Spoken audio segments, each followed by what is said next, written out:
We will call to order the regular board meeting of the Board of Election Commissioners for the City of Chicago. Good morning. My name is Maricel Hernandez. I'm the chairwoman, and seated to my right is Commissioner William Cressy. Commissioner Swain will not be attending today. The next item on the agenda is the consideration of the agenda. Are there any proposed changes? If not, we will proceed with the approval of the regular board meeting minutes of July 13, 2021. I will make a motion to approve. No, I will second. All those in favor, I vote aye. Commissioner Cressy. Motion passes. Next item is the Executive Director's report. Mr. Holliday. Good morning, Madam Chair, fellow commissioners. Presently, repairs have started at our warehouse location, but in an area where we are not occupying. So we're looking to have that work diverted to an area where we have major concerns. I participated in a virtual meeting with members of the AECOI, Association of Election Officials of Illinois, on the new legislation, Omnibus Bill, Public Act 102-0015, the Senate Bill 00825, that has been presented. General Counsel Adam Lasky can give more details, but in our past board meeting, he did elaborate on this. But we just had, the association had a meeting to talk amongst ourselves about it. I participated in our monthly MS ISAC meeting. That's the Multi-State Information Sharing and Analyst Center Election Infrastructure. Topics of discussion, cybersecurity, education and awareness, and updates on various cybersecurity viruses. Our 2022 budgets for the city and the county have been prepared and turned into both. I would like to give thanks to our finance manager, Kimberly Carroll Walker, for the job she did with the budget. I attended the annual conference of IGO, the International Association of Government Officials, held in New York City. While there, attended various sessions on best election practices for election officials, cybersecurity and the misinformation, vote by mail, chain of custody, transatlantic overview of COVID-19's impact on elections, and an overview of artificial intelligence using Google Cloud.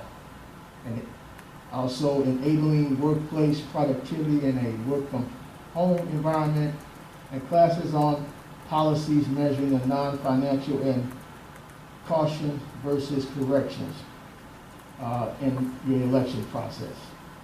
Lastly but not least, I would like to introduce our new Director of Communications, Mr. Max B. Bever. Thank you. That's all I have, Madam Chair. And we will go to next in a minute, but first I want to hear from our Assistant Executive Director, Sandra Spera. Good morning, Madam Chair, Commissioner Cressy. It's nice to see everyone in person. I have a few brief updates. So we have successfully completed the warehouse projects ahead of schedule. I want to give a special thanks to Sean Simpson, who is the project manager, for doing an excellent job out there with our staff on board. Also, due to the extreme hot weather, the downtown staff have begun to report to the office this week. I will continue to assess the projects at the warehouse and keep everyone updated in the upcoming months. Now, Commissioner Cressy, I know in the last meeting you mentioned about open positions, but that number is very fluent, and I'm not comfortable giving that number, but as soon as Lucretia and myself completely fill in the positions, I will personally notify you. Thank you. And that is all I have. Thank you. And now it is my pleasure to introduce our new Public Information Director, Max Bever. Max, how are you? I'm doing well, Chairwoman. Thank you for the Okay. introduction, and Commissioner Cressy. I do not have an official report other than I appreciate the warm welcome, and I look forward to working with staff and with the commissioners moving forward. Thank you so much. Thank you so much, and we look forward to working with you. Thank you. Let's now go into old business, infrastructure projects and changes in election administration and voting equipment. Is there anything new to report on that? Nothing that, just that the first phase of the charging of the e-poll books have been done. We'll start the second phase around October. And any repairs or anything to the poll book stands will be done by then. Great, thank you. How about electronic poll books? Any updates on that? Anything new? No. Okay, thank you. Next item is legislation. Mr. Lasker? Thank you, Madam Chair. As you know, things are quiet in Springfield at the moment, but the Chicago City Council has passed an ordinance that will affect the Board of Elections somewhat substantially. First, it creates a 7-member Community Commission for Public Safety and Accountability. That's a commission where the 7 members are appointed by the mayor, and it's commissions for the purpose of increasing public safety, ensuring that the Chicago Police Department activities are directed towards maximizing public health and safety and minimizing any harm to residents and other police-related activities in the city of Chicago. On top of, or along with that, the ordinance creates district councils. There will be one district council in each of the 22 Chicago Police Department districts. And those district councils will be comprised each of 3 elected officers. So that's a total of 66 new elected offices that are going to be filled beginning with the February 2023 election.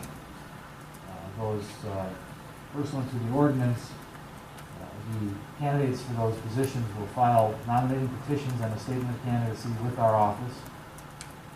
They have a signature requirement of 0.5% of the registered voters within each of the districts, or the district they're running from, or 25 signatures, whichever number is greater. And then there's they will serve 4-year terms with a 3-term or 12-year term limit put in place for the ordinance. The candidate qualifications are the same as, and expressly referenced in the ordinance, the same as in the Illinois Municipal Code for our standard city officers.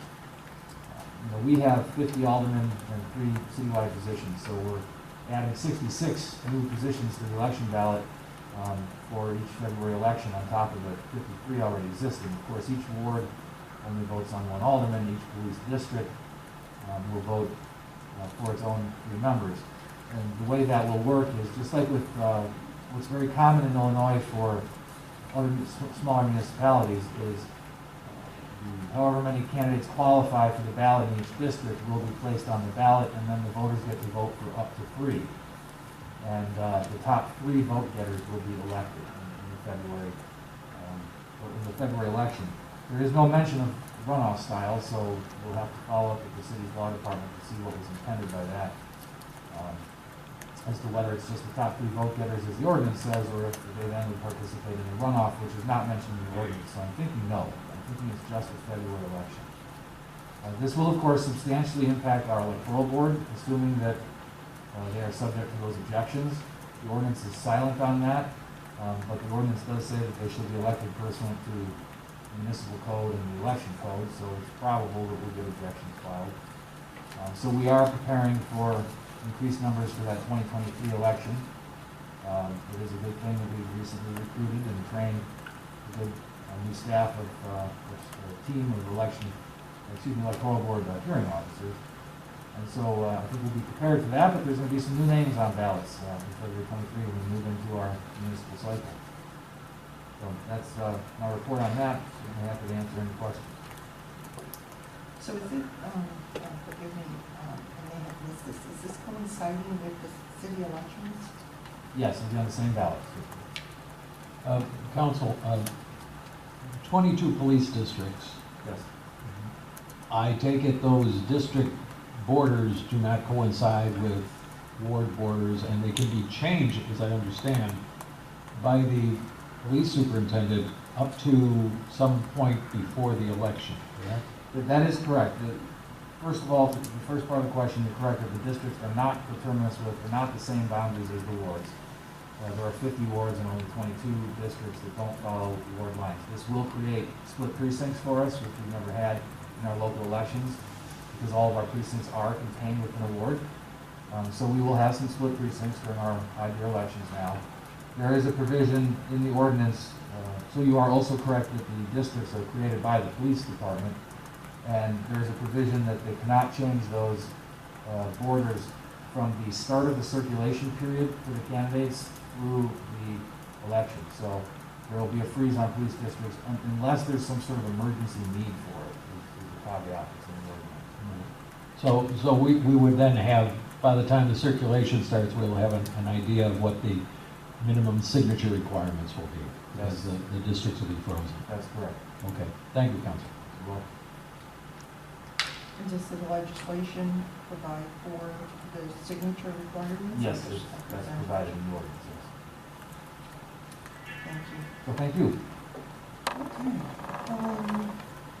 If there are no further questions, we will proceed with the next items on the agenda. We have no new business. Mr. Lasker, do you have any additional reports for legal? Nothing beyond what we've been discussing. Okay, thank you. Then we will proceed with the financial reports today. There is a balance sheet and voucher listing for the City of Chicago 2021 appropriation, number 21-05, dated July 27, 2021, in the amount of $841,060.03. Is there a motion? So moved. I will second. All those in favor, state aye. Commissioner Cressy votes aye. And Chairwoman Hernandez votes aye. Motion passes. Next, there is a balance sheet and voucher listing for the County of Cook, a 2021 appropriation number 21-05, dated July 27, 2021, in the amount of $4,658. I will move to approve. And Commissioner Cressy seconds. It's been properly moved and seconded. All those in favor, please state aye. I will vote aye. Commissioner Cressy votes aye. Motion passes. Next item is public comment. Trish, you stated that we have no request for public comment. Correct. No one has requested public comment. Thank you. Is there a need for executive session today, Mr. Lasker? No, Madam Chair, thank you. Okay, and if not, there is no executive session, then I would entertain a motion to adjourn to our next regularly scheduled meeting. Is there a motion to adjourn? Madam Chair, it is my pleasure at this first in-person meeting we've had in a while to move to end it and adjourn. I will second that wholeheartedly. And all those in favor? Commissioner Cressy votes aye. Commissioner Hernandez votes aye, and we are adjourned. Thank you, everyone, so much.